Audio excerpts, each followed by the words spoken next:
All right, so remembering what we were doing before, all right, you have the posterior side of your spinal cord and you have the anterior side of your spinal cord, which means this is the anterior horn and this is the posterior horn, and you can use ventral and dorsal as well, okay? So what we need to remember is that all of this is white matter, okay? And then all of this is the gray matter, okay? And then down in here, that is where you're going to have the spinal canal, and there might be a little bit of CSF in there, okay?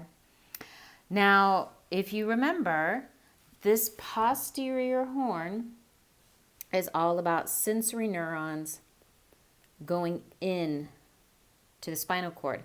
So this is going to be where you are getting ascending fibers, afferent fibers.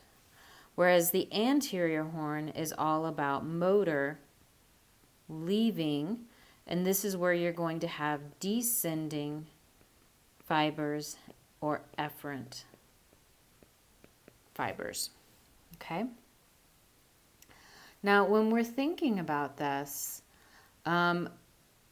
we want to just remember the different parts that we're working with, and all the little bits and pieces, okay? We do have other horns that are like over here that we might call the lateral horns. I'm not so worried about whether you remember that or not. I just want you to basically be aware of it, okay? Now, the white matter, okay, the white matter all in here, this is important because this is where you're going to have myelinated fibers either going up or going down. And so these fibers are called tracts when they're bundled together. And so remember, a tract is a bundle of axons in the central nervous system, so in the brain or spinal cord, whereas a nerve is a bundle of axons in the peripheral nervous system. Okay, now with this white matter, we can organize it in different ways. All right, and if you get into a higher level anatomy class or you go into graduate work, you'll learn more of this, okay? But just to kind of get you familiar with the terminology, you have columns, okay? And the fancy word for this is the funiculi, okay? We do have 3 major pairs of these, all right? The posterior, the lateral, and I bet you can't guess it, the anterior, also called the ventral, okay? So funiculi, look at this word right here. Don't get that confused with fasciculi, okay? The fasciculi are the actual tracts, all right? And basically the fasciculi get bundled up into the funiculi. Aren't these words just all wonderful? Let's look at a better drawing, all right? Maybe that'll help a little bit. All right, so looking right here, we have our anterior horn here. We have the posterior horn there. Right there is the lateral horn of the gray matter, okay? Then in this area, we call this the anterior column. This is the lateral column, and this is the posterior column. And you can see these are all part of the gray matter. Now you're going to have either ascending tracts or descending tracts in these columns, and it depends on where it is as to what kind it is, okay? So let's do another whiteboard and we'll start talking about the different types of spinal tracts. All right, so when we're looking at this, the first thing we want to think about is the fact that ascending tracts are sensory and descending tracts are motor, and then of course our definition of tract, which is a bundle of axons in the central nervous system, okay? So when we're working with these, any particular fiber or axon within a tract is going to have a similar origin, destination, and function, okay? So they might, if you were dealing with one particular tract, we might have the origin be in the spinal cord. The destination is the thalamus, okay? And its function is sensory, okay? So that's just one example, all right? This would be the spinothalamic tract. So all the fibers within the spinothalamic tract have a similar origin, destination, and function, okay? Then let's just make sure we're all caught up on a few more definitions. The word decussation means to cross, okay? And this is going to be where right side and left side cross in the brainstem. So I think everybody has heard that the right side, so the right brain controls left arm, okay, the left side of the body, the left leg, all right, and vice versa. This is possible because of the decussation that occurs in the brainstem, okay? When this happens, we also can say that we have contralateral control, okay? Contra meaning opposite, lateral is talking about the side. So we have opposite side control. Now there are some exceptions, all right, like the cerebellum tends to have ipsilateral control. Ipsi means same and lateral is referring to side. So for example, the cerebellum typically has ipsilateral control. So the right side of the cerebellum controls the right side of the body, okay? All right, so on a previous slide, I've already mentioned that funiculi is the fancy word for column in our white matter. Okay, so these are our white columns in the spinal cord. And they are going to contain either ascending or descending fiber tracts, okay? The three major ones were anterior, posterior, and lateral, okay? And again, because of the decussation, you have contralateral control, okay? Now, let me actually kind of back up. The decussation is a little bit different whether you're dealing with sensory versus motor. Sensory, the decussation occurs at various spots along the pathway in the spinal cord. Okay? But for motor, this decussation is going to occur in the brainstem's medulla oblongata, and it's a really nice landmark that can be used, okay? And you should definitely remember that the famous decussation of somatic fibers is in the medulla oblongata, okay? Now, when we are dealing with spinal tracts, you do not have a neuron that goes from the tip of your toe all the way up to your brain. Typically, these are going to be relay systems that have 2 to 3 neurons working together.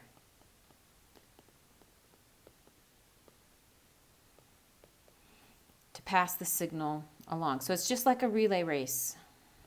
All right, each neuron takes the baton and it goes on to the next person. And so each neuron is going to synapse, it's going to go through the pathway, it's going to be great, okay? two other concepts that we should just mention, just to make sure you know the definitions. Somatotopy and symmetry. Okay? So basically what this is saying for symmetry is that the right side of the brain and spinal cord mirrors the left side. Okay, so we have right-left symmetry. Somatotopy is referring to the fact that the fibers tend to lay out across the body evenly, and they match, and they can create a little map across the brain and spinal cord. So you have this order, let's say a better way of phrasing this orderly mapping of the fibers, which means we can compare it between people and we can know when it looks good and when it looks wonky. Okay, so let's think about the ascending. So first we're going to work on the ascending, which remember is sensory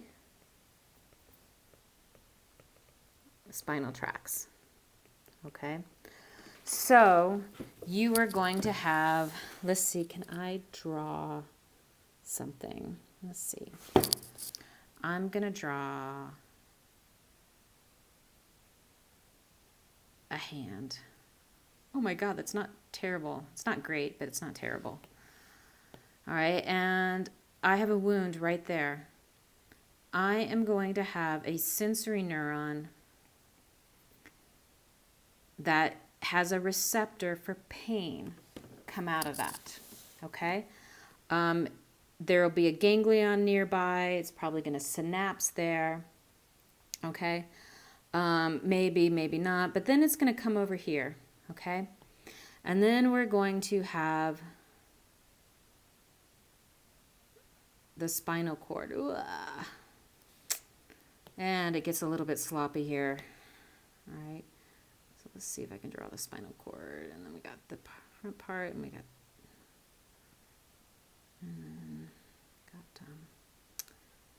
this, we got this. Okay, and if you remember, let's change the color. Let's do a dark gray. So this is your gray matter. Okay, right in here. So you can see that the sensory neuron is coming into the dorsal root, and it's going to go into right here where it's going to synapse. Okay, and then there's going to be another neuron. Often it is an interneuron. Okay, and then the interneuron will synapse with a motor neuron that's going to come out through the anterior root. Okay, and then that is going to send a signal to the sensory pathway. So this is the ascending. So it goes up, and then it comes to this one. Now this is a primary pathway, so if it needs to send a signal up into the brain, you will have a third neuron right here. And so say this one is going to go up to the thalamus, and then eventually the sensory somatosensory cortex. Primary somatosensory cortex. So I've got 1, 2, 3, or I've got 1, 2, 3. Okay.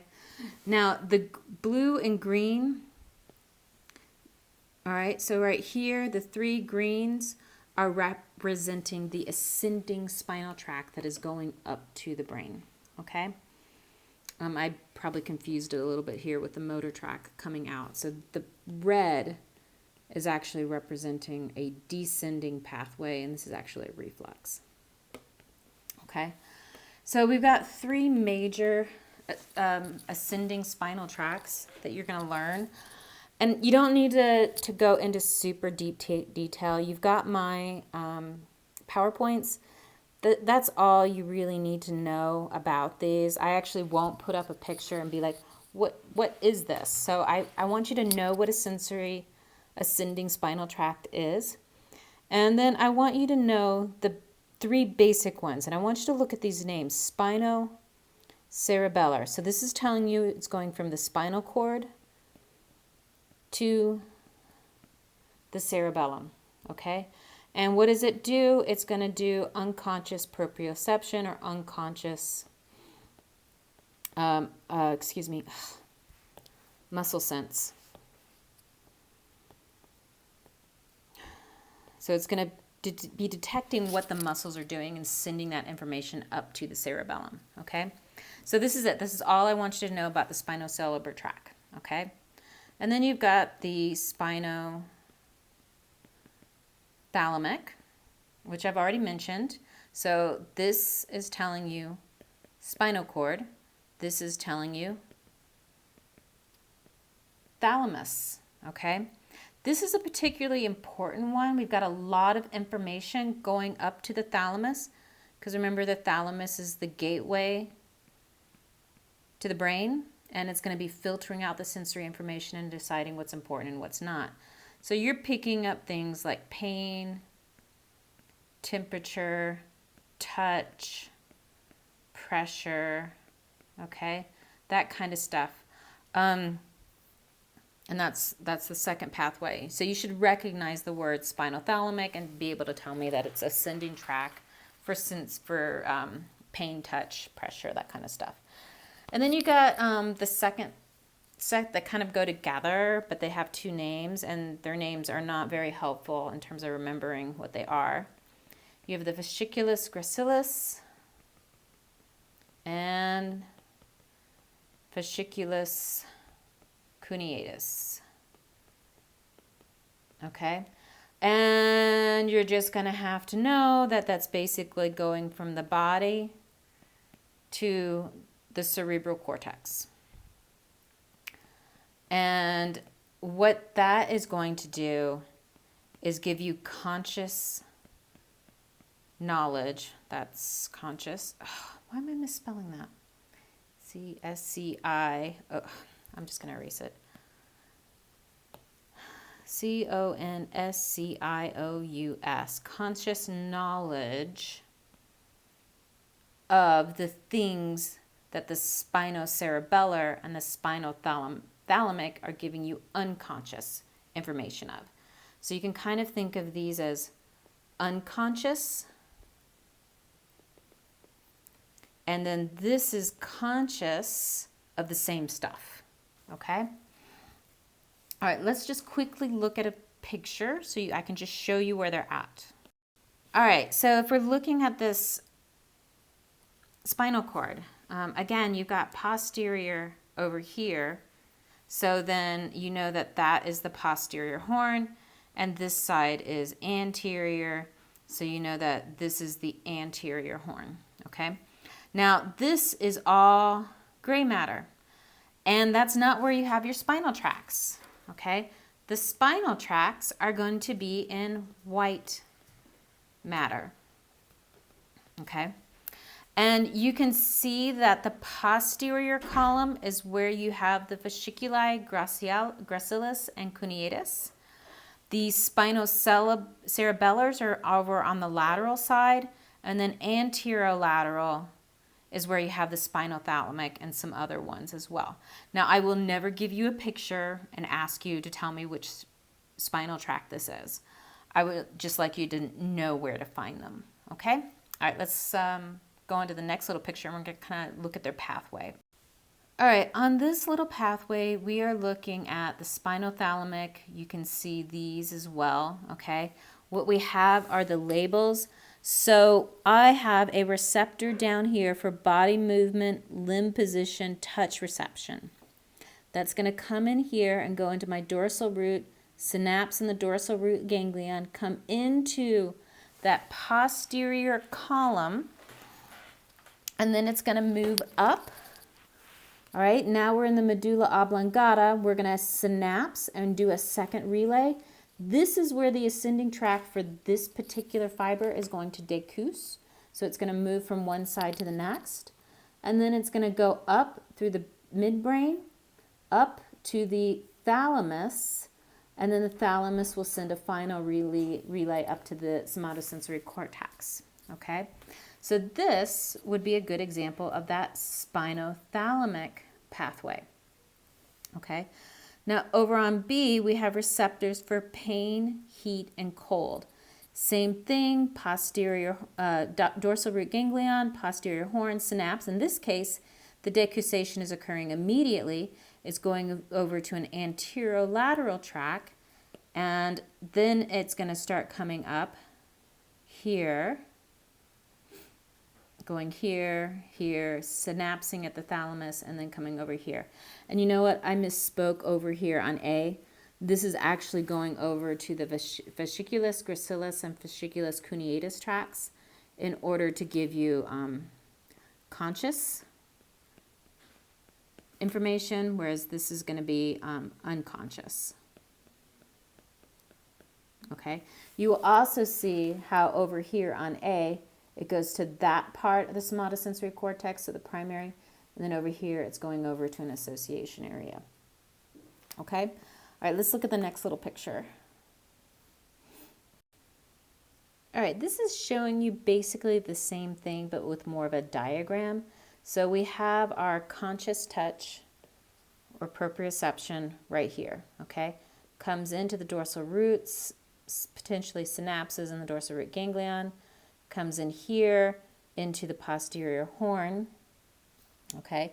And then it's going to send a little fiber up here, okay? And now we're in the medulla oblongata. Now, you'll notice that it is still on one side. So what we're going to do is we're going to do a decussation. We're going to come over here, and then we're going to go up to, in this case, the thalamus, and the thalamus will then send that information over to the cerebral cortex. So you can see the whole relay system. So you can see that there is a relay.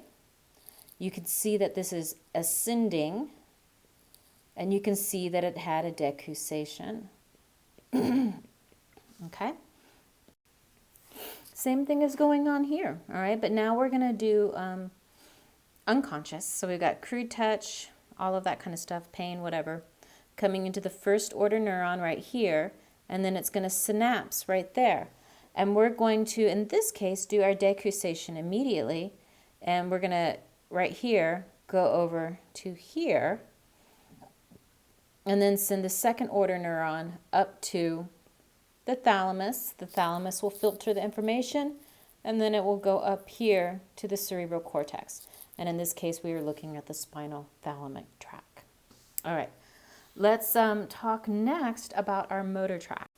All right, before we start looking at some pictures, it's really important to have a clear understanding of the two major categories of motor tracts.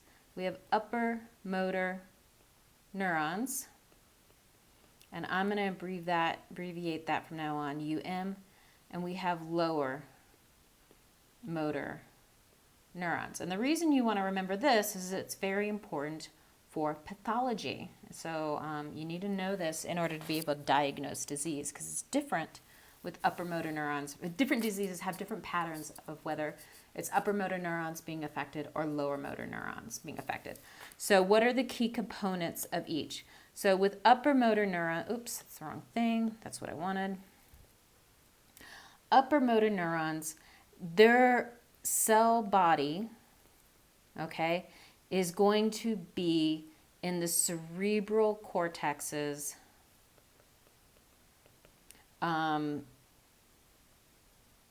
gray matter, okay? So it's going to be up in the gray matter of the cerebral cortex, okay? So, okay, so it's going to be up there, and then its axon, all right, that is going to descend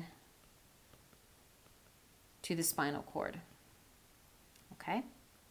Lower motor neurons have their cell body, all right, in the spinal cord's ventral horn or anterior horn, okay? In this case, I'm writing ventral because it's a little bit shorter to write than anterior, okay?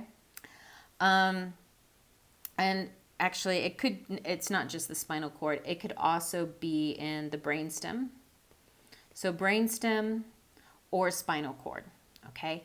And then their axons, okay, they are destined to leave through that anterior horn to then the ventral, I guess I should erase that. That ventral root, and then go out to the peripheral body. So ultimately, something to remember, this is only in the central nervous system. Lower motor neurons, their cell body is in the central nervous system, but axons will go into the peripheral nervous system. Okay? And those axons are eventually what becomes our nerves in the peripheral nervous system. Okay? Now we've got two tracks that we're going to be interested in for our motor tracks. We have the corticospinal tract. Okay? This is also sometimes called pyramidal. I want you to remember corticospinal though because of the name. Cortical is talking about the cerebral cortex, and then spinal is talking about the spinal cord. So what that tells you is that this one goes from the brain to the spinal cord somewhere. Okay? So it's going to basically be the axons of upper motor neurons that will eventually synapse with lower motor neurons. And if the lower motor neuron cell bodies are up in the brainstem, then the axons will join the corticospinal tract as well as it descends. So it's not just upper motor neurons, although it is dominated by upper motor neurons. Now, what I want you to remember about this is this is voluntary motor control.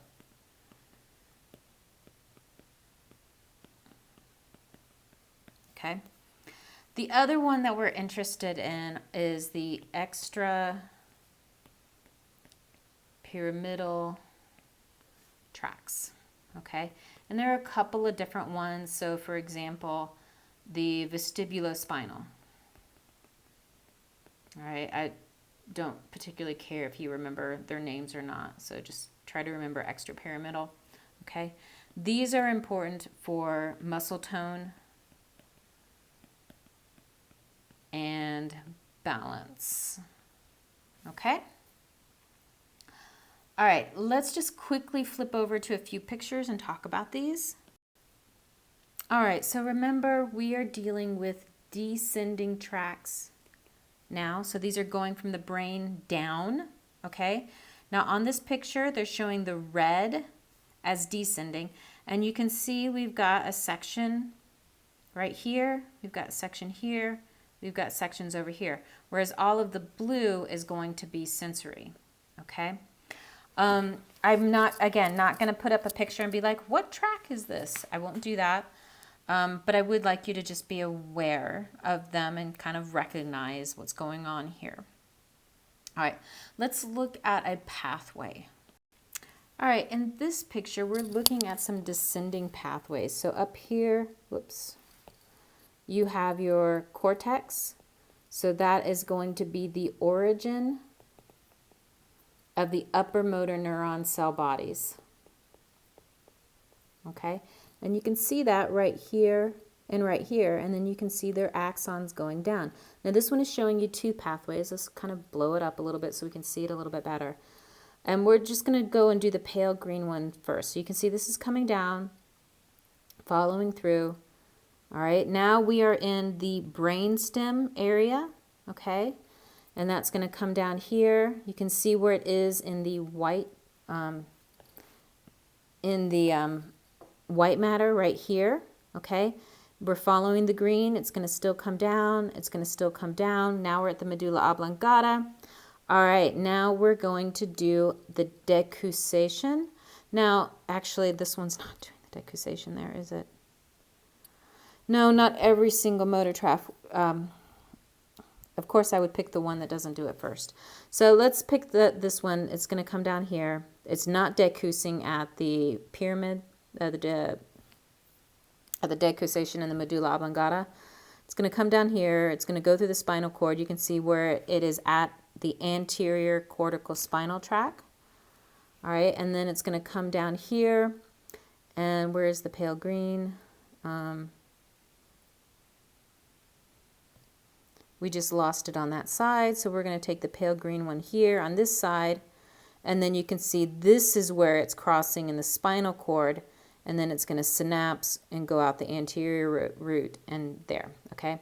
So right here, this is where we have those cell bodies for the lower motor neurons, okay?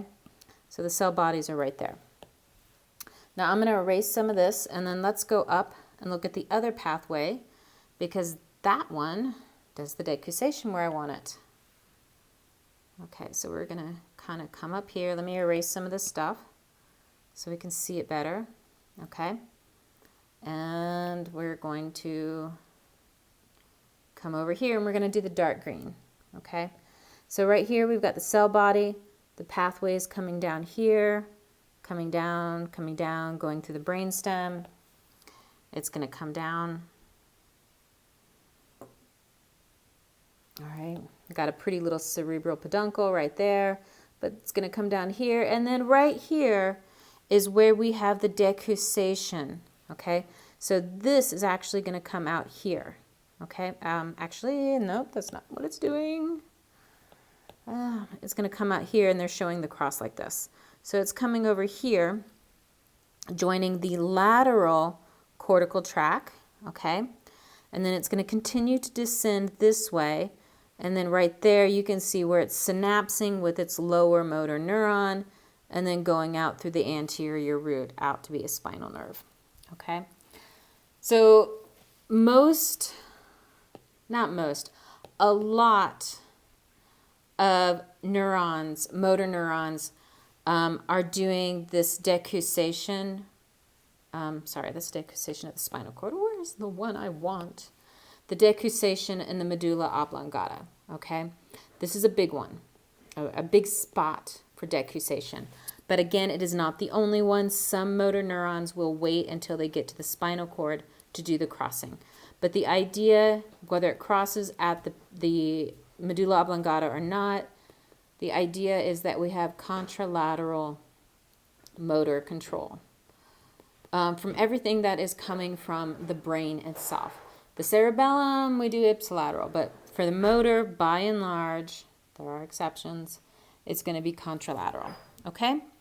All right, that is the end of the Spinal Tracts video lecture, so I'm going to stop the recording.